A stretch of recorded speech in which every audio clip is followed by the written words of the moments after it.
entregar este módulo nas tuas mãos, clamar, Senhor, a tua proteção, clamar, Senhor, o poder do teu sangue sobre nós, sobre os nossos familiares. E, Senhor, clamamos por um cerco de fogo ao nosso redor. Proíbo toda atuação maligna, proíbo retaliação em nome de Jesus.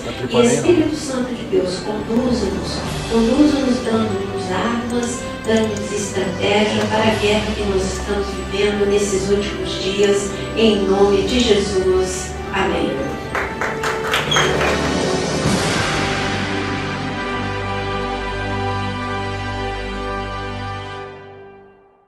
Estava explicando para os alunos o porquê da mudança de rumo deste módulo. E eu vou falar em duas palavras para vocês. Primeiro, eu disse que ia ser um módulo de guerra espiritual, mas eu tinha uma viagem, tudo era assim, tudo era em cima de coisas que existiam. Eu tinha uma viagem em novembro, lembra? Então, a minha preocupação era não interromper um módulo que é muito sério, que é guerra espiritual. Eu precisava de uma coisa mais curta. Porque guerra espiritual, eu ia mexer num vespeiro, ia viajar, vocês iam... E não ia dar certo, eu sabia disso. No meio do caminho, a viagem foi cancelada, mas eu já tinha decidido que era Nomes de Deus. Por quê? Porque a minha cabeça está voltada para isso, por causa do meu mestrado. Mas, de repente, veio o egípcio, a chegada do egípcio. E eu quis aproveitar o egípcio. E, por isso, eu vinculei a minha aula, que ele daria História e Geografia do Egito, e eu daria a parte profética, de Êxodo e Gênesis. Não Gênesis inteiro, era a parte de José, principalmente. E aí aconteceu que ele chegou ele é um cristão ortodoxo, debaixo de muita pressão, de muita perseguição. Ele está muito tumultuado, ele é muito bonzinho, só que ele não está conseguindo separar em ser só historiador. Ele lança opiniões, ele lança coisas junto, quando ele fala, que está fora do rumo. Então, o trabalho que a gente está tendo é de trazê-lo para o centro, centrá-lo, discipulá-lo, para ele poder se tornar historiador. Primeiro, se tornar um servo de Deus que receba, e depois um historiador. Então, nós estamos trabalhando nisso.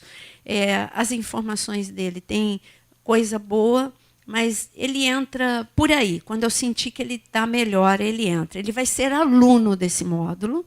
E quando eu sentir que eu posso dar o microfone e ele falar o que a gente combinou, aí eu dou para ele. Por enquanto, eu não tenho... Ele já deu 3 mostras de descontrole total. E eu estava dando um exemplo de que ele questionou a menorá da minha casa, que eu tinha que ter uma pirâmide, porque a pirâmide é a história, a pirâmide é o Egito é tão importante. Aí eu tenho que explicar do beabá, olha, a menorá veio do coração de Deus, a pirâmide veio do coração do diabo. Então, eu estou tendo um bocado de trabalho e, por isso, a ausência dele. Neste momento, ele não está aqui, foi providencial para eu explicar para vocês. Mas ele não está aqui porque a responsabilidade está entre eu, o pastor Carlos e o pastor Tiago. E o Tiago, ele foi pregar em outra igreja hoje e levou, porque essas idas e vindas, ele aproveita para ir falando, conversando, discipulando, e é por aí que a gente está com ele, tá bom? Mas na próxima aula ele vai estar aqui, você vai estranhar que ele vai estar sentado, mas sentado vai ficar até ele estar preparado. Aí, diante disso, eu me assustei. Quando ele chegou, eu me assustei. Falei, e agora? O módulo, o que eu faço? E eu fui orar, falei, Deus, e agora? O que eu faço com o módulo? E eu falei, volto para o nome de Deus. E o que Deus falou, não, a viagem foi cancelada, agora você tem tempo para dar a guerra espiritual. Então, voltou o primeiro projeto, que era a guerra espiritual. Não vai deixar de ser, não avisei, porque não deixa de ser êxodo profético. Então, êxodo profético barra guerra espiritual. Tá bom? Então, vamos lá. Eu não estou em Gênesis, estou em Gênesis, mas o que eu quero dizer é que eu não vou dar aula de Gênesis. Pastor José Carlos deu aula de Gênesis. Eu estou dando aula a figura de José, que está em Gênesis, mas é a parte de guerra, é a parte profética, é a parte de armas que nós precisamos para os nossos dias. Então, eu gostaria que você abrisse em Gênesis 35, mas antes de chegar em José, eu preciso chegar em uma outra pessoa, porque José não aparece assim, né? Então, eu preciso começar por Jacó. E José, mas eu queria que você entendesse isso. José é a porta de entrada para a bênção na terra do Egito. Porque no módulo, na verdade, eu coloquei que José é a porta de entrada e Moisés é a porta da saída. É verdade ou não é? É, porque não tinha um povo de Deus no Egito até José chegar. E só tinha povo de Deus no Egito até Moisés ser um instrumento de Deus e tirar a nação toda do Egito. Então, José é a porta de entrada para um momento que Deus tinha em mente. Quando tudo aquilo aconteceu com José, José não tinha a mínima ideia do porquê. Parecia que o inferno estava prevalecendo. E eu quero que você escreva algumas frases. O inferno prevalecer, por exemplo. Tempo de crise, inferno prevalecer. Essas frases vêm na nossa cabeça, dominam as nossas emoções, e nós nos esquecemos de que Deus é Deus e que Deus está no controle de todas as coisas. Por um momento, parece que o inferno prevalece na nossa vida. Alguns momentos parece que Deus perdeu o rumo da nossa vida, perdeu o controle, porque tudo de errado está acontecendo. Mas eu quero que você, nesse módulo, aprenda a pensar com os pensamentos de Deus e a ver que quando tudo está um caos, Deus está governando, está dominando. Ele está no centro da tua vida e ele vai dar uma guinada que vai deixar Satanás completamente tonto. Ele surpreende. Ele nos surpreende e ele surpreende o diabo. Essa é uma das estratégias de Deus, deixar o diabo confuso. Achar que ele acabou mesmo com a gente, porque é das cinzas que ele nos tira e nos levanta e nos faz fortes. E então José, quando José nasceu, Deus já estava vendo José lá no Egito, Deus já estava vendo José reinando, mas tinha uma grande trajetória para isso acontecer, até chegar a esse momento. Eita. Então, Gênesis 28, por isso que eu falei que vamos um pouquinho mais para trás, nós vamos encontrar um homem chamado Jacó, que aconteceu, e todos vocês sabem o que aconteceu com Jacó, o problema da primogenitura, aí Esaú quer matar Jacó, e Jacó tem que sair da sua casa, e ele vai para Betel. E eu queria que você escrevesse Gênesis 28, Jacó em Betel, casa de Deus. Jacó, nesse momento, é a igreja. Jacó é você. Você chega a um momento em que você teve um encontro com Deus. E este é o momento em que Jacó, despeito dele ter sido criado num lar onde Deus sempre foi pregado, ele não era como depois as suas duas esposas como eu diria assim, com um histórico de herança espiritual idólatra. Não, Jacó, ele nunca adorou outros deuses, mas ele não tinha tido aí não uma experiência pessoal. Até então, era a experiência do pai e a experiência da mãe. Então, esse é o momento que Jacó entra, é o momento que você encontra, não estou falando de encontro com Deus depois que você já tem um tempo de convertido, não. Esse é o momento da tua intimidade, quando você vai pela primeira vez para a casa de Deus com uma consciência de intimidade. Então, esse é o momento em que nós chegamos na igreja. E há uma aliança nesse momento, em Gênesis 28. Eu queria que você abrisse em Gênesis 28. O que Jacó não sabia é que essa aliança, quando a gente lê, parece uma aliança só de amor que Deus fala para Jacó, mas em Gênesis 28, versículo 15, está escrito: eis que estou contigo e te guardarei. Faz um círculo, circula a palavra guardarei. Deus estava dando um recado aqui para Jacó que passa desapercebido por nós. Assim como passou desapercebido para Jacó e também passou desapercebido para Adão e Eva. Principalmente Adão. Lembra qual foi a ordem que Deus deu para Adão? O que ele tinha que fazer com o jardim? Fala alto. Guardar o jardim. E o que aconteceu? Guardou o jardim? Não, não guardou. Deus estava dando uma palavra de guerra para Adão. Adão, aqui no paraíso, tudo é lindo, tudo é maravilhoso, tudo é perfeito. Mas ao teu redor tem guerra, ao teu redor tem ladrão, ao teu redor tem ataque.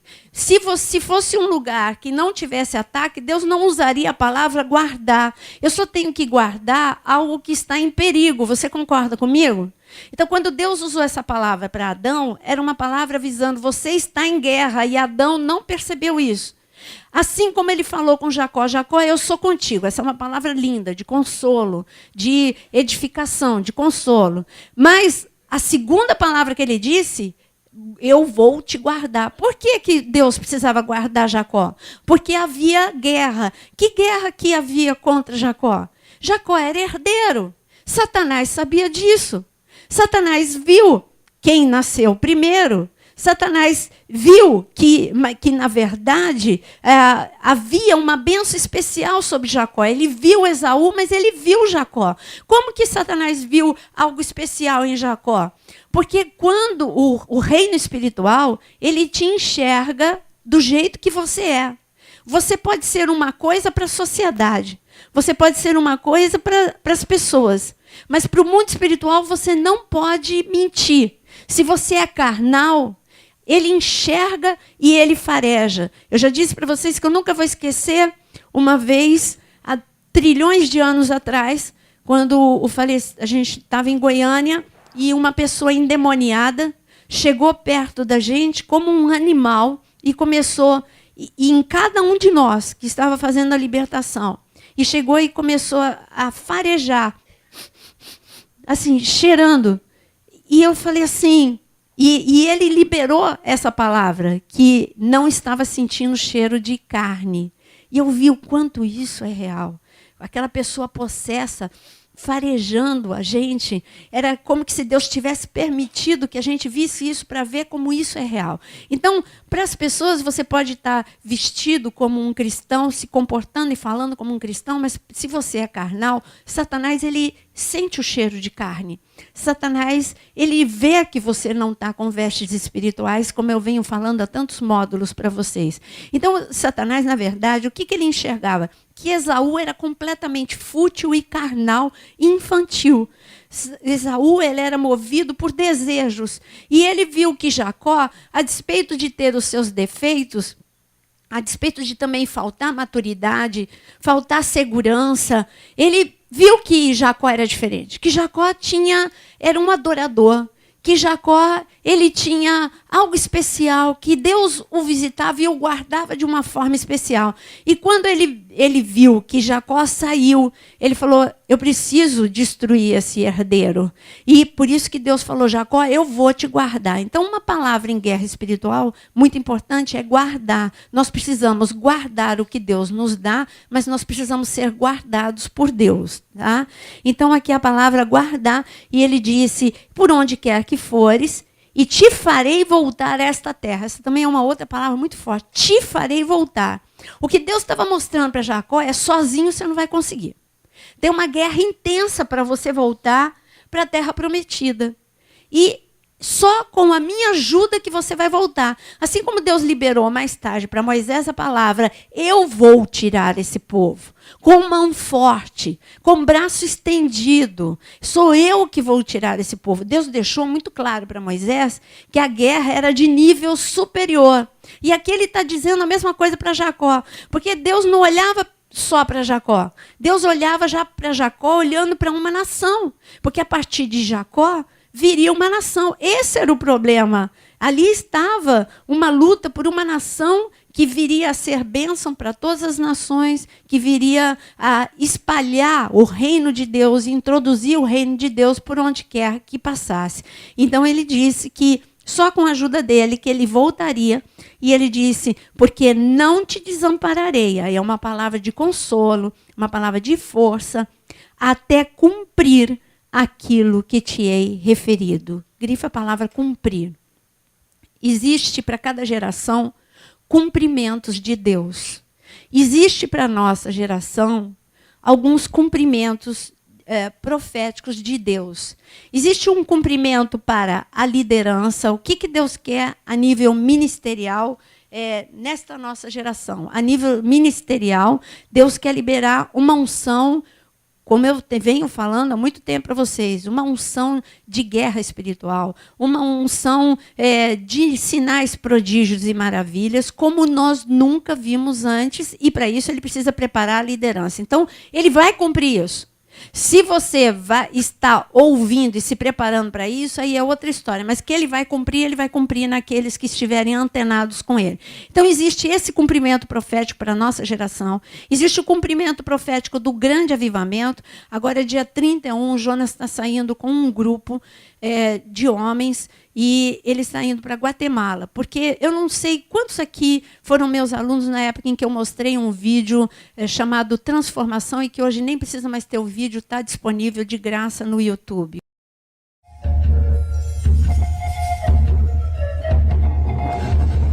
Many cite Almolonga as a world-class example of community transformation.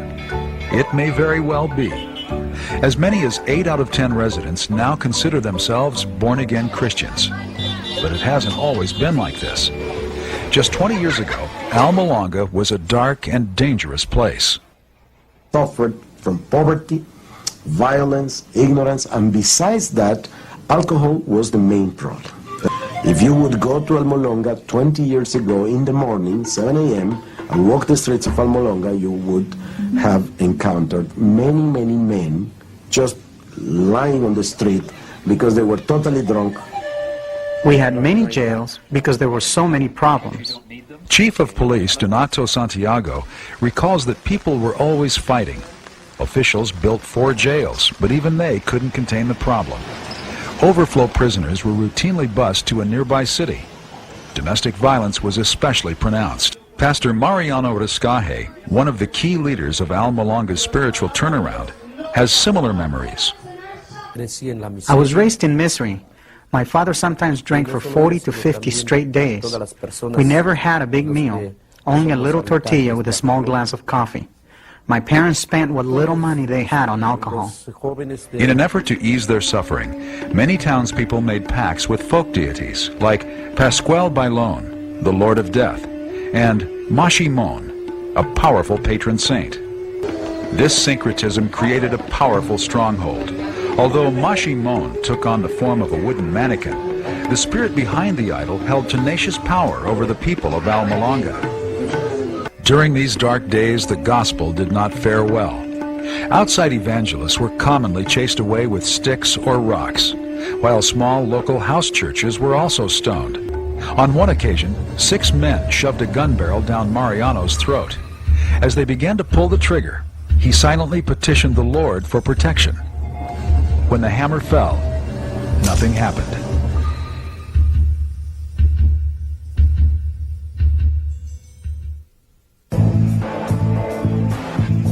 Delivered from death, Pastor Riscaje called his small flock into prayer. It was time to break the stranglehold of violence, superstition, and poverty. As the intercessors lifted their petitions heavenward, they were filled with a supernatural faith.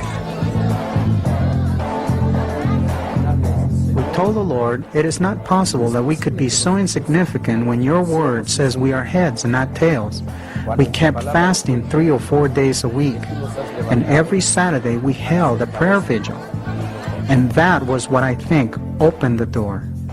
People started to be delivered, men started to be saved and come to church. It was a tremendous, tremendous blessing. A revival, I would call it.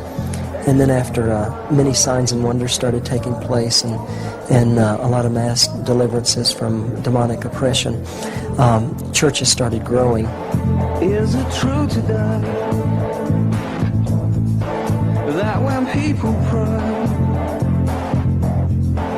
cloudless skies will break, kings and queens will shake? Yes, it's true, and I believe it. One dramatic healing involved a woman named Teresa. A botched medical procedure had led to the onset of gangrene. Her internal organs were literally rotting. I was in a lot of pain, so much that I couldn't walk. My whole body was paralyzed and I couldn't even eat or talk. She was very sick, and her condition got worse with every passing day. There was nothing we could do, so we decided to arrange her funeral because there was no hope for her. The house was filled with family members and neighbors had gathered outside. Everyone thought she was dying. The smell of death was everywhere. They called me to arrange the funeral, and on the way there, the Lord told me to pray for her. So I just went up to her bed and said, "In the name of Jesus Christ, get up." And she rose up instantly with no sickness in her body. I felt a warmth and I saw a bright light above me. Then I opened my eyes and I saw the pastor. I rejoice before the Lord for my healing, and I give thanks to God for my life. After they saw the miracle, my mother and all my brothers and sisters were converted. With such dramatic testimonies, hundreds began giving their hearts to Christ. When people saw that the gospel started changing lives, they started taking note. People started becoming more and more attracted to the gospel because they saw the transformation in individual lives.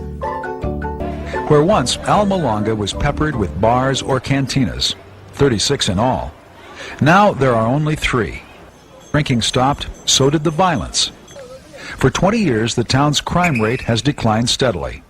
In 1994, the last of Alma Longa's 4 jails closed. The remodeled building is now called the Hall of Honor.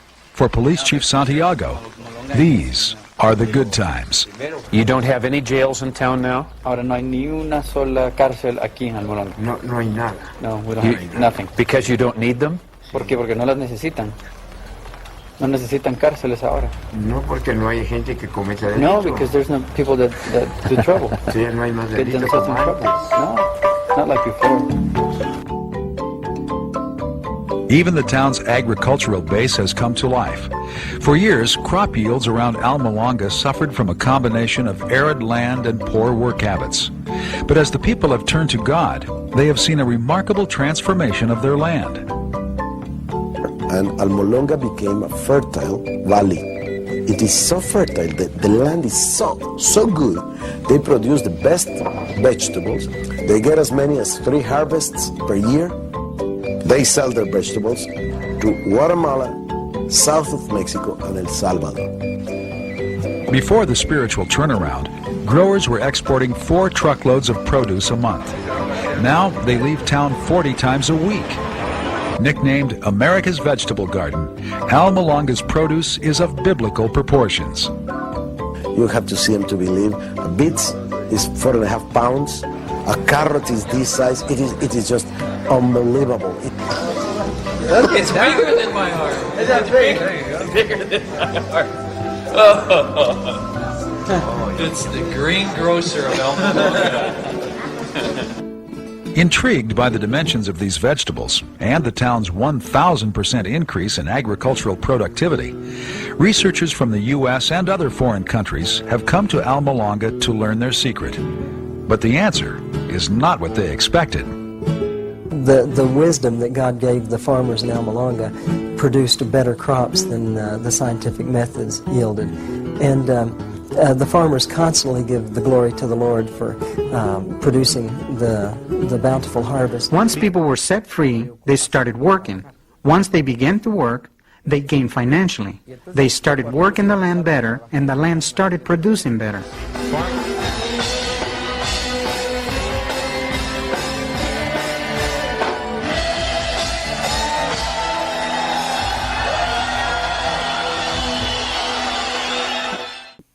Por que eu digo hoje que isso é uma realidade e que por isso também que eu escolhi um módulo de guerra, porque nós estamos às portas de viver algo muito semelhante. Mas por que isso é uma realidade? Porque o pastor Júlio, que veio para cá, ele é da Guatemala, simples, quietinho do jeito que ele é. Ele em dezembro em dezembro do ano passado ele foi para o treinamento de líderes. Eu não percebi esse homem no meio daquelas 90 pessoas. Sabia, cumprimentei, me apresentaram.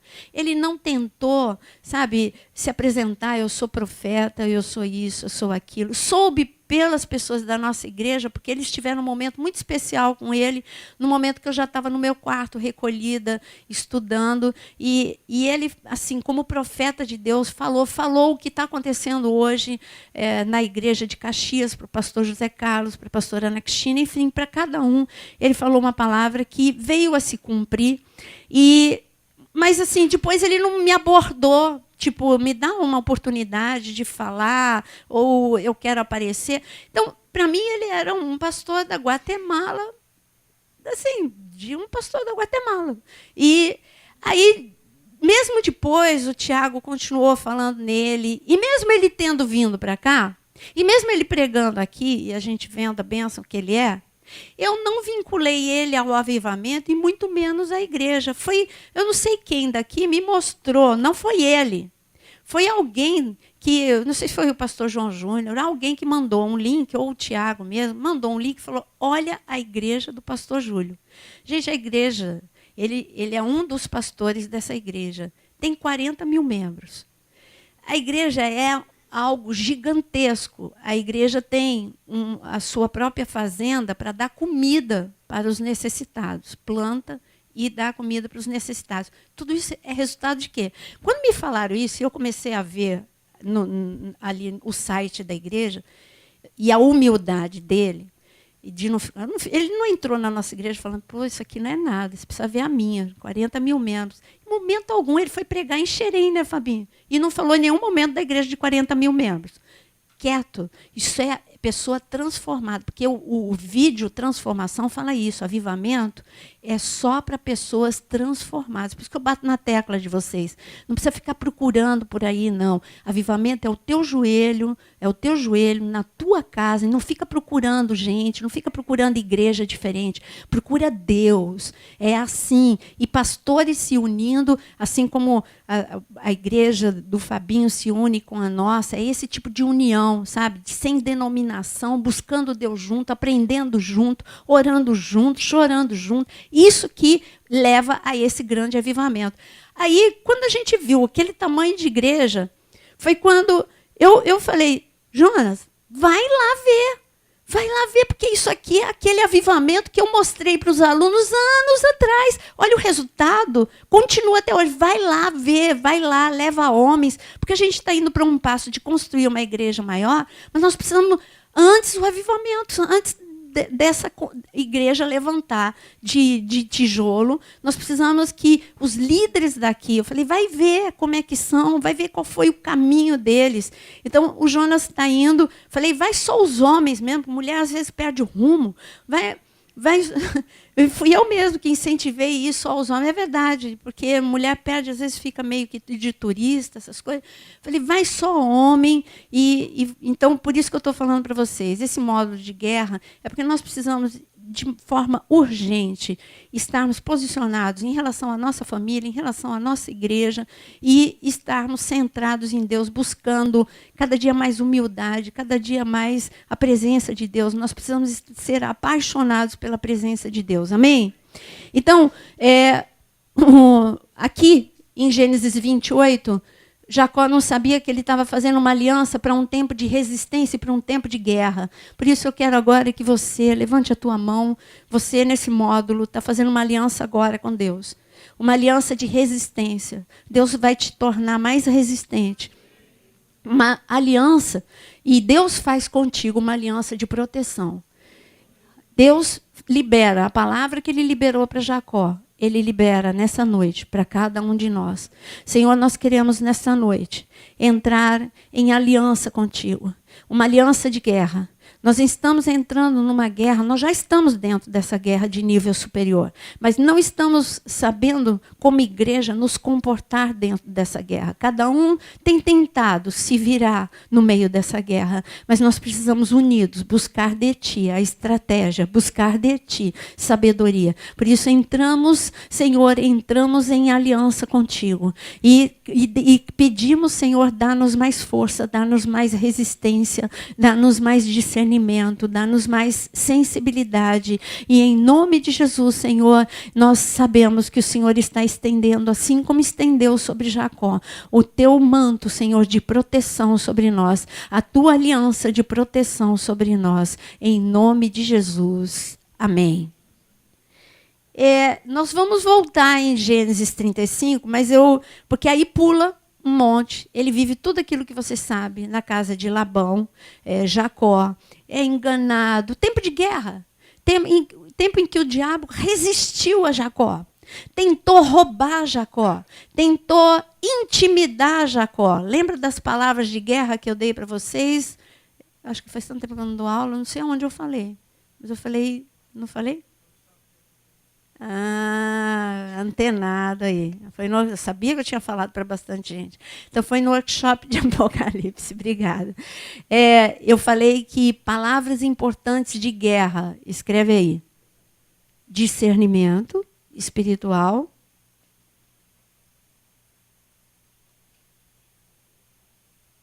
Resistência. O diabo te resiste e você resiste também. Deus já tinha avisado a gente, resistir ao diabo e ele fugirá de vós. Mas só que o diabo também nos resiste e a gente foge. Esse que é o problema. Ou a gente esmorece e desanima.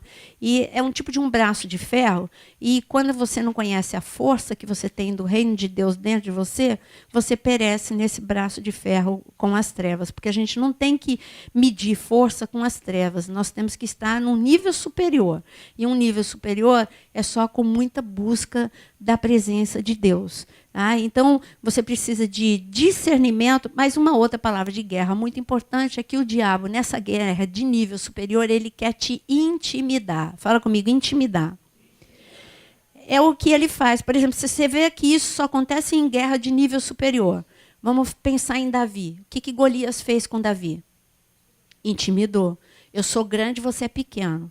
Eu tenho muitos anos de experiência e você é um pastorzinho. Quem é você? Intimidou. Vamos pensar em outro. O que Senaqueribe fez com o rei Ezequias e com Isaías? Intimidou.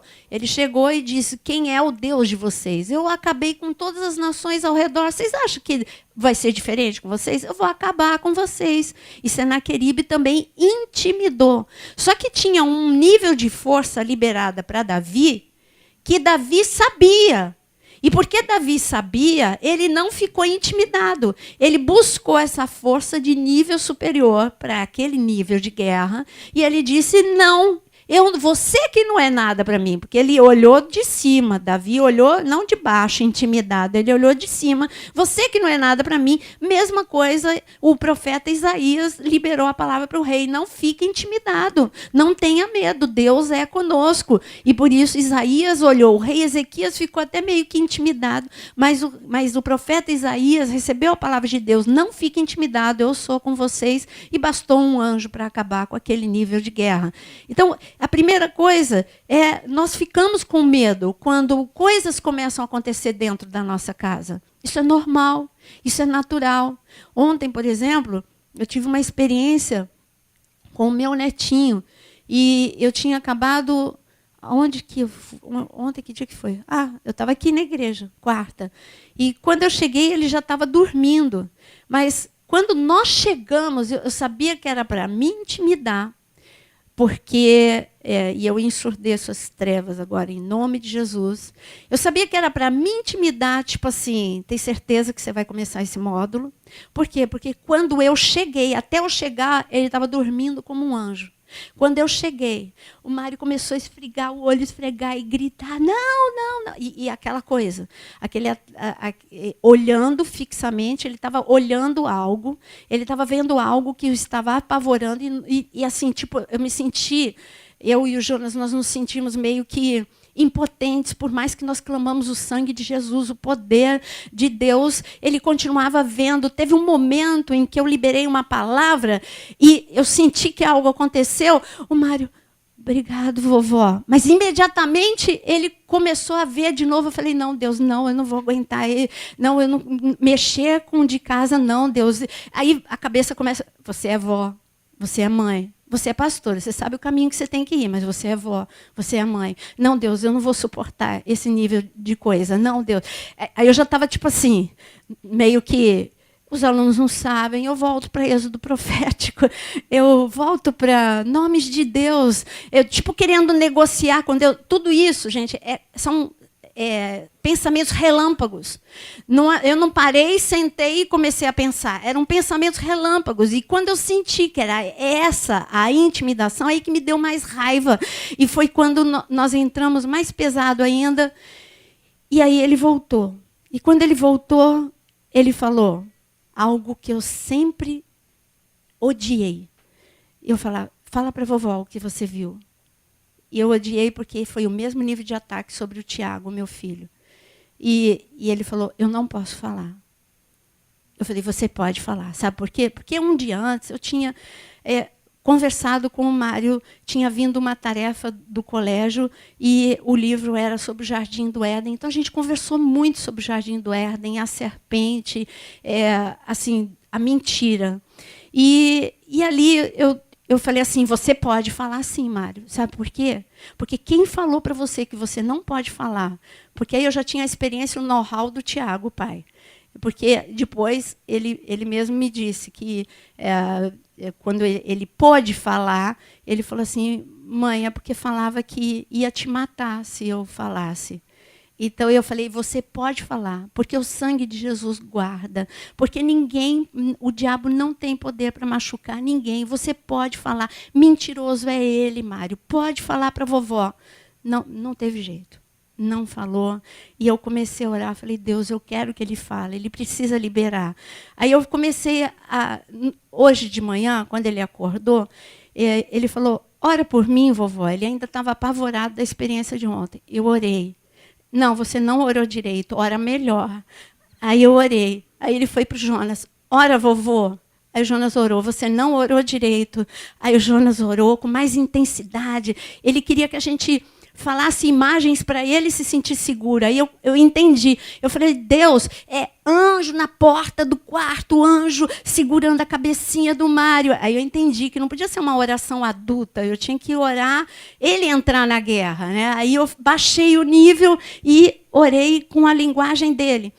Aí o que aconteceu é o seguinte, falei, Marinho, você está bem? Tô. Aí quando ele sorriu, eu falei, eu vou dar 2 opções para você. O que você viu? Número 1, um monstro. Número 2, uma serpente.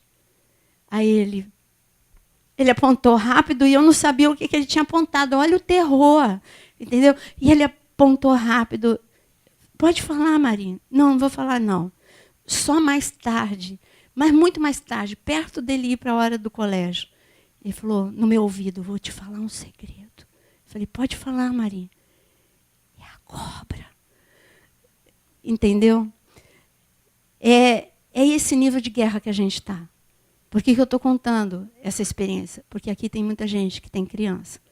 Porque tem o pastor José Carlos, que tem um colégio com crianças. E o prazer dele é trazer esse tipo de terror e pavor para as nossas crianças, principalmente quando a gente está dentro de uma guerra e perto de algo muito grande para acontecer. E isso só me deixa contente com uma coisa, algo muito grande está para acontecer. Amém? Mas nós não podemos permitir isso. Por isso eu quero aproveitar esse momento para a gente ficar em pé. É um módulo de guerra, é um módulo de atividade, é um módulo de prática. E eu quero colocar todas as nossas crianças agora debaixo da proteção de Deus. Proibir o espanto noturno, proibir visitações noturnas em nome de Jesus. Senhor, nós queremos colocar agora, na autoridade do nome de Jesus. Eu quero colocar, Senhor, o colégio do pastor José Carlos, um colégio debaixo dos teus princípios, debaixo de um nível de proteção, Senhor, sobrenatural, proteção sobre os professores, proteção, Senhor, sobre os alunos, em nome de Jesus. Eu quero clamar, Senhor, agora, por cada criança desta igreja, Senhor, por cada uma das nossas crianças. Eu quero colocar agora diante do teu trono. Senhor, tem misericórdia dessas crianças. Elas não podem sofrer no meio desta guerra. Elas não têm estrutura para aguentar este nível de ataque. Por isso eu clamo em nome de Jesus que os olhos deles sejam ungidos para não verem esse espanto noturno, que os seus ouvidos sejam ungidos para não ouvirem, Senhor, ameaças, para não ouvirem nada das trevas. Eu proíbo todo o terror noturno, espanto noturno contra as nossas crianças, em nome de Jesus. Senhor, anjos de guerra estarão, Senhor, ao redor da cama deles enquanto eles dormirem. O teu Santo Espírito estará com o seu óleo sobre eles, Senhor, ungindo-os enquanto eles dormem, para que nenhuma infiltração maligna entre na mente, nem nas emoções das nossas crianças. É o que nós clamamos em nome de Jesus. Amém. E, então, enquanto Jacó esteve ali debaixo do teto de Labão, muita guerra aconteceu. Eu vou falar algumas coisas da guerra, mas eu vou avançar um pouco. Ele teve guerra, mas ele tinha uma palavra de liberação. E no caso de Jacó, sem a cruz, sem o sangue de Jesus, sem o nome de Jesus, demorou 20 anos para a palavra se cumprir. Mas a palavra se cumpriu e ele saiu. E ele saiu rumo à terra prometida. Para cada um de nós aqui tem uma terra prometida. Amém? Deus deu uma promessa para você. Para alguns a terra prometida é a cura física, para alguns a terra prometida é a restauração do casamento. Eu não sei qual é a tua terra prometida, mas todos nós aqui temos terra prometida por Deus. Quantos aqui têm promessa de Deus para a sua vida? Então, você tem, a tua família é a tua terra prometida. Então, quando Jacó saiu rumo à terra prometida, ele estava saindo de uma zona intensa de guerra. E ele estava entrando num momento de realizações, no momento de bênçãos. Mas o que aconteceu? Deus preparou Jacó para entrar nessa terra prometida. O que ele fez em Gênesis 35? Deus chamou a atenção de Jacó e algo teve que ser feito. E olha o subtítulo que está escrito em Gênesis 35. Renovação da aliança em Betel. Conclusão. Outra arma de guerra que pouco é falada é renovação de aliança. Coloca aí. Você deveria fazer uma lista e colocar assim, armas de guerra, porque muitas nesse módulo vão aparecer. Muitas que você está acostumado com o nome de Jesus, com a palavra de Deus, tudo isso é arma de guerra. Você está acostumado com algumas coisas que você já mais comum, mas o que Deus quer neste módulo é que você entenda que algumas atitudes fazem diferença em tempo de guerra. Então, renovação de aliança são acertos e ajustes no tempo da crise. Por isso que Deus permite a crise, para nós nos ajustarmos e entrarmos e vivermos a bênção completa na nossa vida. E Jacó, ele precisava ter esse ajuste na família dele. Algumas coisas precisavam ser feitas para que o diabo, quando ele chegasse na terra prometida, não o roubasse novamente. Para que ele pudesse viver intensamente aquilo que Deus prometeu para ele. E quando nós falamos aqui e começamos a orar, nós fizemos uma aliança. Eu falei, este módulo nós começamos fazendo uma aliança com Deus. Deus faz uma aliança conosco e nós fazemos uma aliança com Deus. Qual foi a aliança? Vamos ver se você lembra. Foi há 15 minutos atrás, você lembra qual foi a aliança que você fez com Deus? De você ser mais o quê? Não, protegido é Deus para com você para com Deus. Resistência, gente. Deus ser mais persistente, mais resistente. Enfim, é nessa área, tenacidade. A palavra tenacidade é o que Jesus ele falou muito para os discípulos dele. Quando ele falava não temas, ele estava falando de uma inconstância emocional nos discípulos que atrapalhava o espiritual deles. Porque você concorda comigo que os discípulos amavam a Deus acima de tudo? Responde sem medo. Sim, claro. Quem é o doido de deixar tudo, deixar família, deixar emprego e seguir alguém que se diz o Filho de Deus se não ama a Deus acima de tudo? Então, os discípulos não tinham problema espiritual. Eles tinham algum laço de alma, alguma maldição, algum vínculo com as trevas. Não, eles tinham seus deslizes carnais, assim, era o temperamento, precisava ser ajustado, o caráter eles tinham. Não estou pensando em Judas, estou falando eles tinham um caráter, precisava o temperamento deles ser ajustado, estavam recebendo revelação em cima de revelação, não tinham tempo de assimilar. O problema desses discípulos era a inconstância emocional, porque o diabo ele trabalha com os teus medos, com os teus pontos fracos. Ele vai sempre mexer aonde você é mais fraco. E o Senhor precisava trabalhar muito nisso, neles, para que ele, por exemplo, ele trabalhava muito na raiva que eles tinham de Roma. Então, eles iam sempre cometer erros quando Roma estivesse em assunto. Você reparou que sempre que tinha ou um soldado romano, ou uma questão romana, ou um imposto, ou até no Getsemane foi um soldado, aquele pelotão, podia ter sido o da guarda, como foi, ou um romano, o negócio era acabar com quem fosse guarda. Não importava se fosse do templo, porque era vendido do mesmo jeito, ou se fosse romano.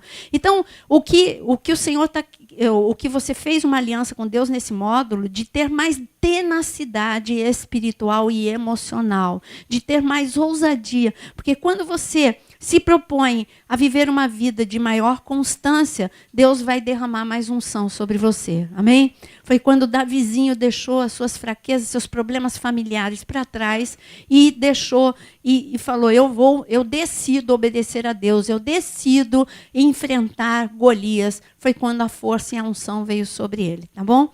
Então, em Gênesis 35, renovação de aliança, disse Deus a Jacó: levanta-te, sobe a Betel, habita ali, faz ali um altar ao Deus que te apareceu. Então, eu mostrei para vocês uma aliança em Gênesis 28, ele está renovando a aliança de Gênesis 28. Põe aí do lado de Gênesis 35, Gênesis 28. Aquilo que você leu, ele está renovando. Quem que mandou ele ir para o mesmo lugar renovar a aliança?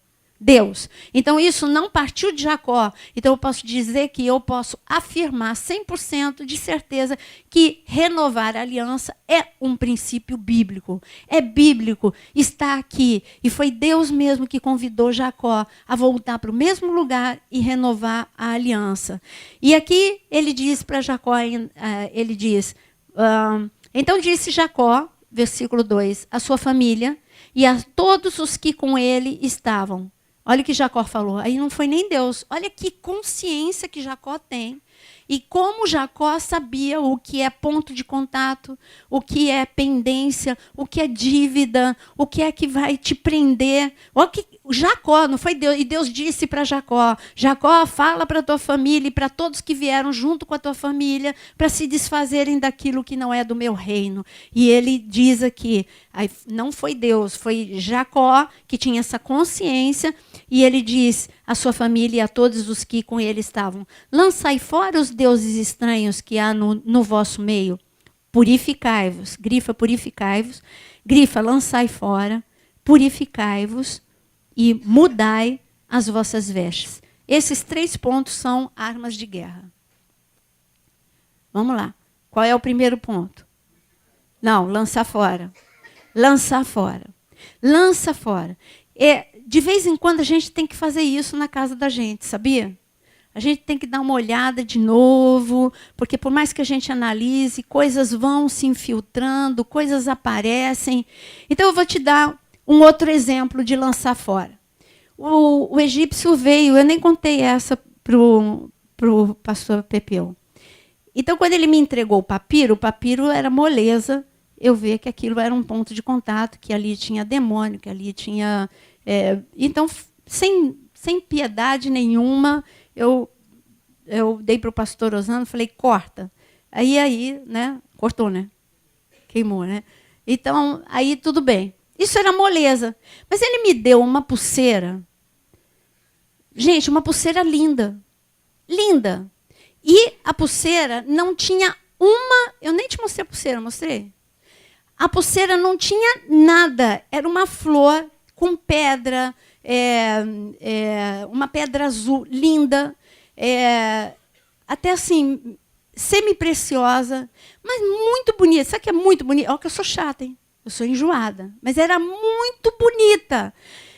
Aí, mas eu não sentia paz. Mas não era porque era do Egito, não. Eu pus assim, no meu escritório, e pus do meu lado. Eu olhava para ela olhava para mim. Eu falava, fica bonito com aquela roupa, né? Fica legal. Mas ela olhava para mim, eu olhava para ela. Eu vou guardar. Aí, até a moça que trabalha lá em casa, quer que eu guarde? Eu falei, não, obrigada, eu vou guardar, deixa ela aqui. Passou uma semana na minha escrivania e eu não conseguia guardar. Nem usar e nem guardar. Algo, mas ao mesmo tempo que algo falava no meu interior, eu queria abafar esse algo. Naira, não seja tão radical. Só porque é do Egito, Naira. Não, você não pode. Você tem que ser equilibrada, porque você não pode também, você é responsável pelo ensino. Se você for muito radical, daqui a pouco você está com uma igreja descontrolada. E aí aquela vozinha, né? E então eu ficava nesse conflito, esqueci, deixei ali. Esqueci não, ela me olhava e eu olhava para ela.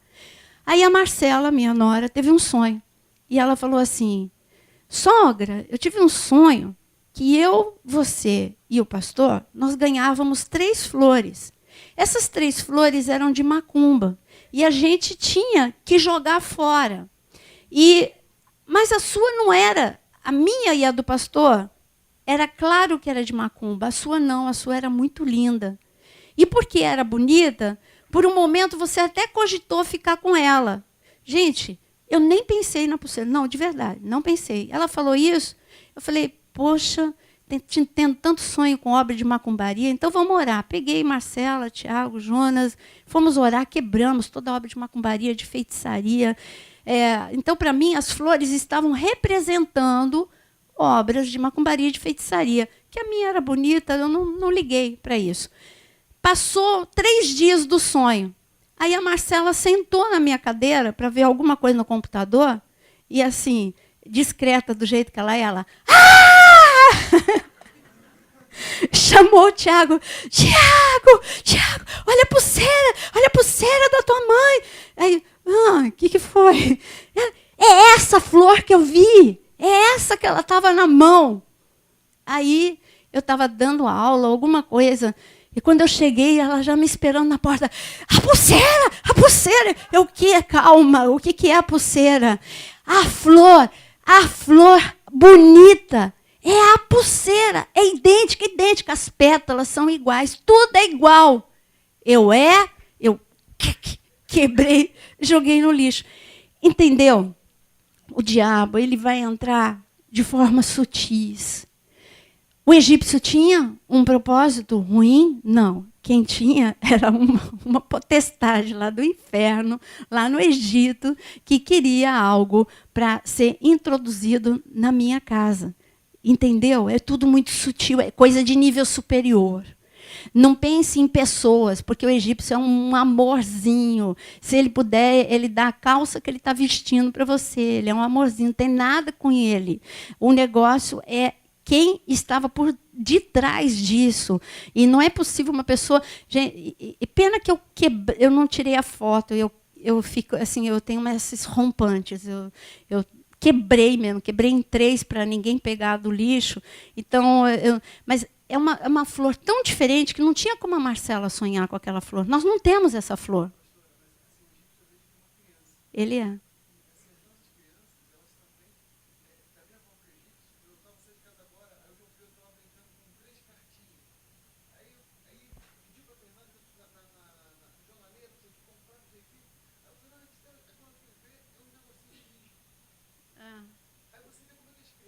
Como criança, o que o Fred está falando, que ele é criança, e como criança ele não entende. Mas eu vou dizer, Fred, como criança ele não entende as pirâmides. Mas a flor, nem eu. Se eu estivesse lá no Egito e tivesse que escolher o presente para uma pessoa, eu poderia escolher essa pulseira. Você está entendendo? Foi algo tão sobrenatural que Deus teve que mostrar em sonho. A flor era tão diferente, a Marcela falou assim, olha, não é orquídea, não, ela é muito linda, ela tem muitas pétalas, e ela tentava me descrever a flor. Ela falou, e no sonho, de tão linda que era, você dizia, Jonas, deixa eu ficar com a flor. E a Marcela, no sonho, ela tinha discernimento de que eu não podia. Ela ficava, não, não, não, eu vou jogar no lixo. E era ela que pegava a flor e, na verdade, foi ela que deu a voz de alarme, né? Mas eu não conseguia ver algo que me justificasse jogar fora. Não tinha uma deusa, não tinha um animal, era uma flor, sem ponto de contato nenhum, não tinha um olhinho. E depois ela me disse que entre uma pedra e outra tinha algumas terrinhas. Eu falei, ai, misericórdia, o negócio foi longe mesmo. Mas vamos lá. Então, Gênesis 35, no versículo... Então, eu falei, primeira palavra, lança fora. Fala comigo, lança fora. Então, a gente pede, fala para o Espírito Santo, o que eu não enxergo, me mostra em sonho. Pronto. Esse vai ser o teu parâmetro daqui para frente. Porque o que a gente não puder enxergar, como eu não enxerguei, Deus vai mostrar em sonho para a gente. Então, primeiro, lançar fora tudo que é duvidoso. Segundo, qual é a palavra que vem em segundo lugar aqui? Purificai-vos. Meu amado, santidade nesse nível de guerra. Aí você fala, eu tenho santidade, eu não adultero. Por que você só pensa em santidade com adultério? Você pode... E dentro de adultério tem uma gama de coisas, né? Tem a internet, tem site, não é só se deitar com uma pessoa, tem uma intimidade além daquela que poderia ser dado, tem o olhar, tem o desejar. Então, dentro de prostituição, dentro de adultério, tem muita coisa. Mas eu não estou falando só dessa área que já é muito grande, muito vasta. Mas existe a santidade no pensar, a santidade no falar, a santidade no se comportar, as suas ações e as suas reações, nós precisamos estar vigiando 24 horas. Vamos falhar todos os dias. Eu tenho uma boa notícia para dizer para você. Todos os dias a gente vai falhar. Mas todos os dias, em vigilância, a gente se arrepende e não reincide naquele erro e a gente vai crescendo em santidade. E a gente vai crescendo em santidade e vamos ficando cada dia mais fora do alcance da serpente. Santidade, você pensa em arma de defesa, você pensa logo no poder do sangue de Jesus. Olha, que arma fantástica que é o sangue de Jesus. Mas eu te digo que a santidade, ela é tão forte quanto o sangue de Jesus, porque a santidade te leva para longe do alcance de Satanás. Isso é proteção. Como ele não pode te tocar, ele não pode te destruir. O sangue de Jesus te cobre e a santidade te afasta. Deu para entender? Põe aí. Sangue de Jesus te cobre. Santidade te afasta das garras de Satanás.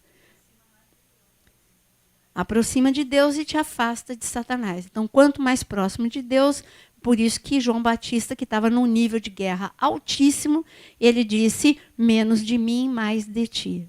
Era esse nível de guerra que nós estamos. Então, número 1, lança fora. Número 2, purificai-vos. Número 3, mudai as vossas vestes. E aí entra vestes de andrajos. O que são vestes de andrajos? Quando eu continuo sendo o mesmo velho, a mesma velha criatura. Então eu tenho vestes velhas sobre mim.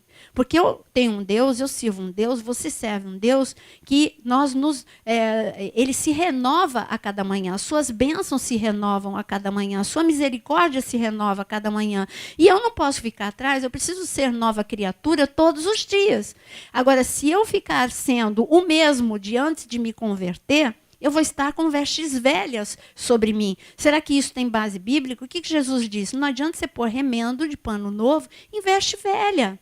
Não adianta você receber porções novas em cultos ou em aulas, se a sua roupa total, você é o mesmo irritado de sempre, você é o mesmo estúpido de sempre, você é a mesma pessoa que grita como sempre. Então, nós precisamos mudar de veste, sermos outras pessoas. Transformação. O que eu falei de avivamento?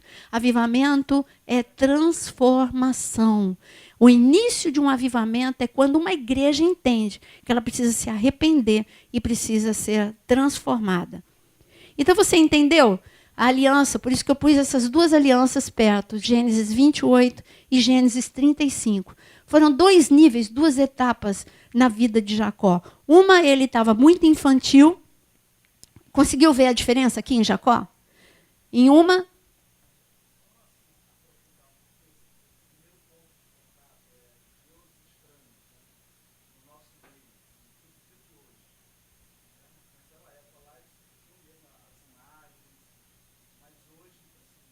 Tudo que você coloca em primeiro lugar, não só pode contar, tudo que você coloca em primeiro lugar na tua vida, é idolatria, deuses estranhos. Então, o dinheiro, a diversão, a tua família, se distrair com a bênção mesmo que Deus te deu. Então, esse primeiro ponto é bem vasto.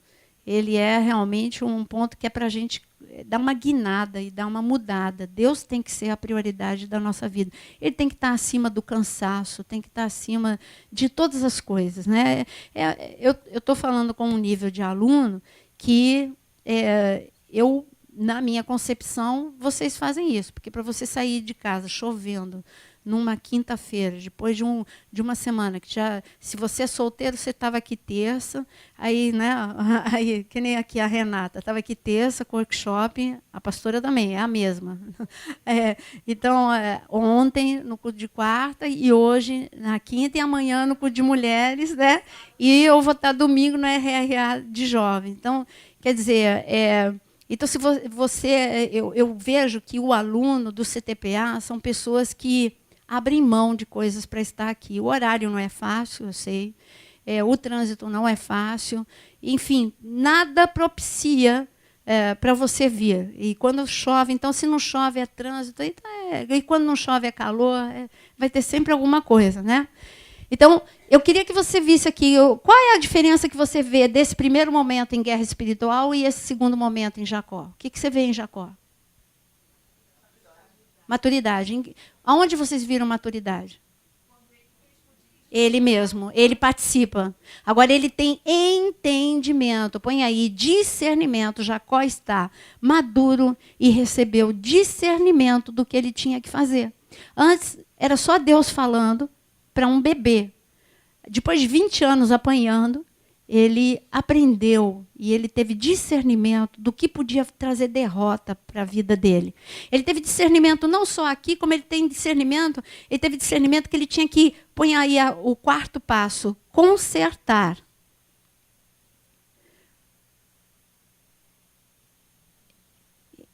Eu vou pedir um favor, Renata ou Fred, um dos dois, vocês me passam essas coisas, porque não está escrito.